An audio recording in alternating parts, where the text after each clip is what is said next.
Okay, chapter 13 in Revelations is the most important, most significant, and the one we all think about when we think of Revelations, because it reveals the Antichrist. Now, whether you've read this or not read it, you've heard of the Antichrist. So listen up to the description of the Antichrist as recorded in this very famous chapter.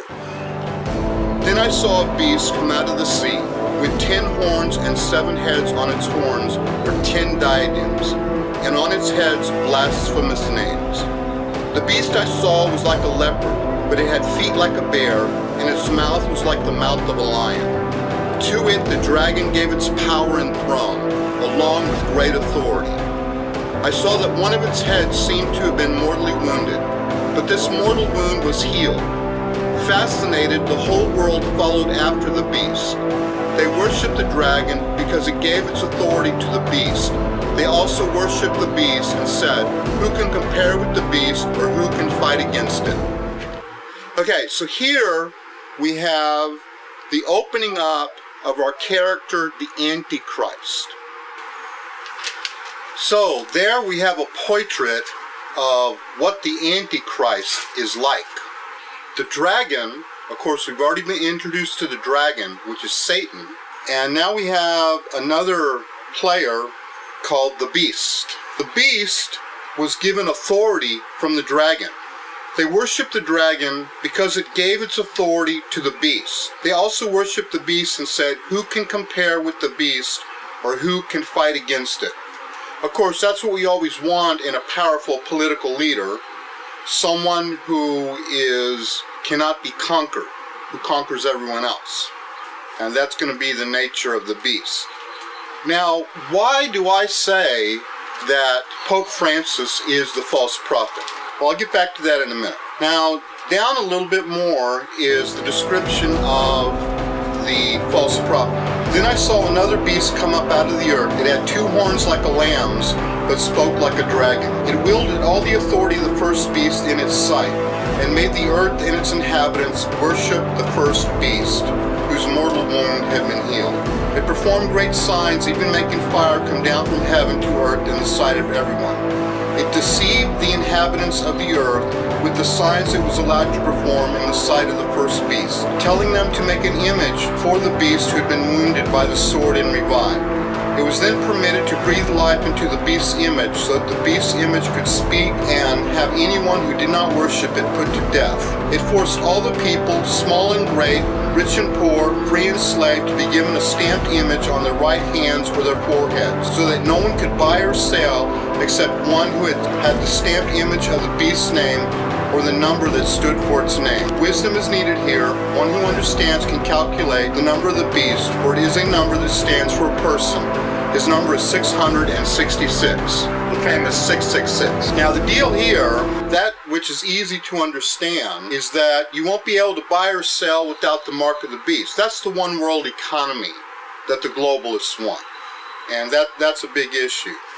Now the other aspect is forcing everyone to worship the first beast. And so everyone has to do it. So everyone's going to be led to worship the first beast. But why do I say Pope Francis is the false prophet? Because of this one passage. The whole world followed after the beast.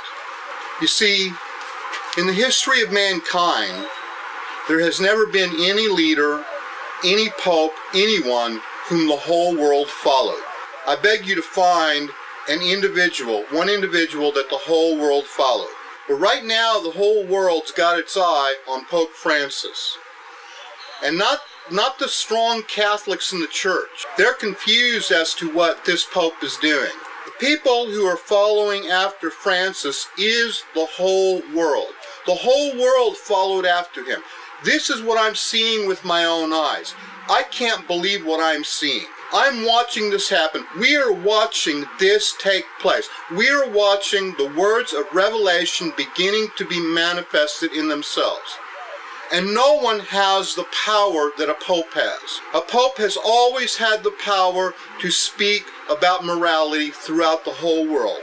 And now this pope with the same power that all the other popes have had, is using it to help the globalists meet their goals. That's why I think that he is the false prophet of the apocalypse. In their unproven theories, they think that they can bring about prosperity through a capitalistic market that the whole world can share in. I actually like that theory. They believe that if they take all the borders down and create one government, that we'll all be at peace with one another because there won't be nations to fight against each other anymore. They believe that if they eradicate all religions, as if you could do that, and create one religion, we'll all be of the same consciousness, and then therefore we will have world peace. Well, this is a pipe dream. It excludes Christ's sacrifice that redeemed us on the cross. What is the importance of that? Well, this is where Archbishop Fulton Sheen comes in. Archbishop Fulton Sheen said, when the Antichrist comes, he will present a Christianity without the cross.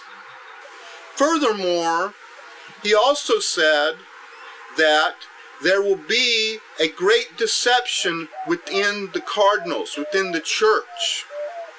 Is that not what we are seeing today?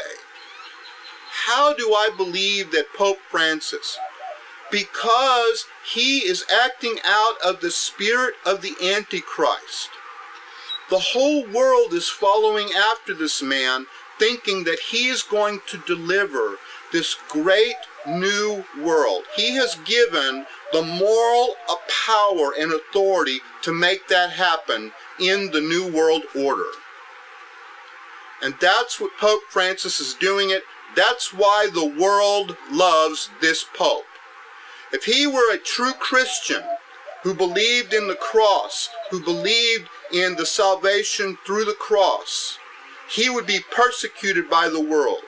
But he is a friend of the world. The world is in bed with this Pope. And he is, in my opinion, the false prophet of the apocalypse, because of the authority that he wields, because the whole world is following after him, and because he is bringing about the agenda, the Antichrist agenda. That we don't need God, that we are perfectly fine without him, that we can create our own peace, we can create our own utopia, that we can do it. We can do it. And that's what the Antichrist wants us to do.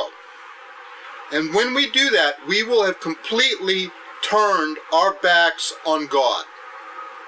And that will be it. We will have completely rebelled, and no, it will not lead to all those good things. That's when Islam will rise up, and that's when Armageddon will happen.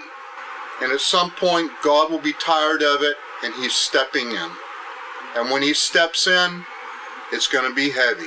It's going to be very heavy. It'll be the 7 seals and the 7 trumpets, and everything's going down. This is Thomas the Hermit, trying to understand Revelations, trying to understand Pope Francis, trying to understand the current conditions of this world. Do not be afraid. Do not be a chicken little. Yes, the sky is falling, but we have Jesus. We have Mother Mary. They will take care of us. This is Thomas the Hermit. Say a prayer for me. I am praying for you. I'll talk to you later.